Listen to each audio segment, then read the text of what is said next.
Joanna, is tech going to fix meetings?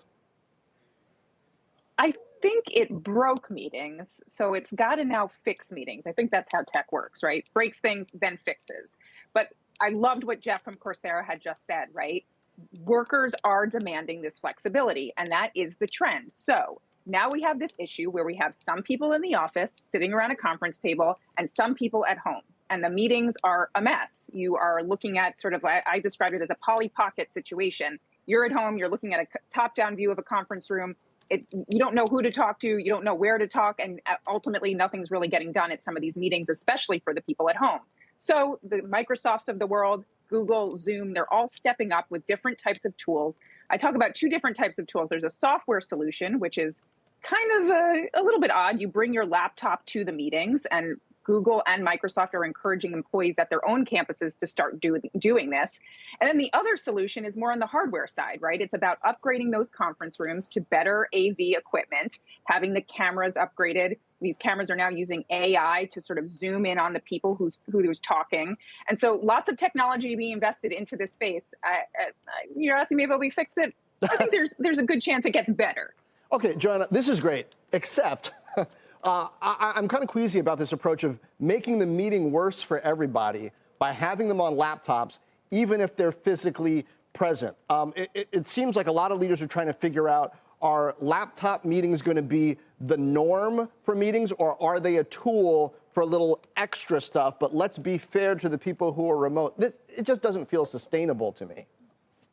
No, the laptop meeting thing is sort of a mess. And so I talk about that in the column. But also Google and Microsoft have both rolled out tools to make that better, right? They have tools where you open up your laptop, you can turn on your webcam so the people at home can see you in the conference room on your laptop and more have that more personalized view.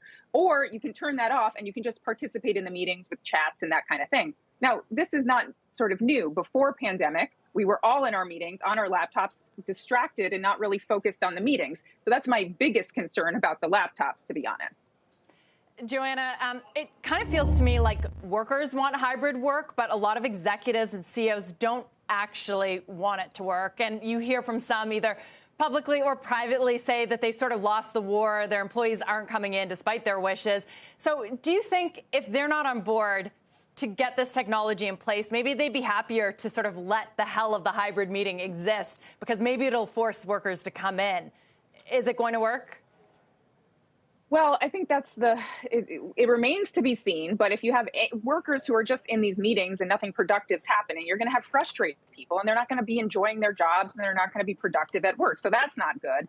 On the other side, yeah, investment has to be made. I talked to the CEO of Logitech for this piece, Bracken Darrell, and he's saying we are seeing lots of companies. This is the biggest growth area right now for them in conference room equipment, right? Upgrading those cameras, upgrading the audio in the conference room. It's a $2 billion business for them.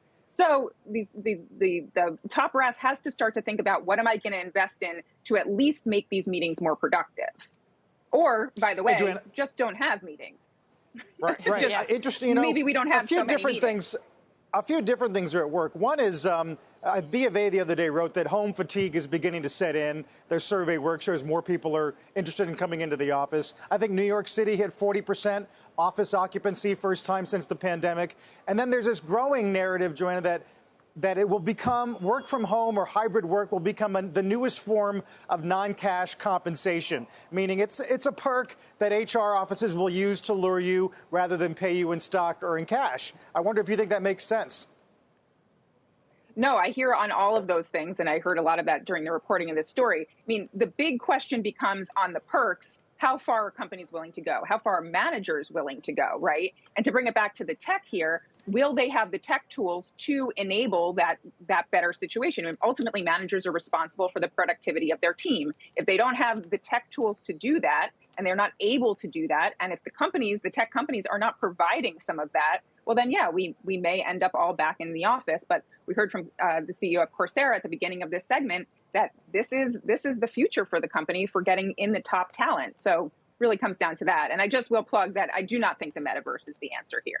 I would much rather take the train and commute than put on the big heavy headset right now and deal with flaky software.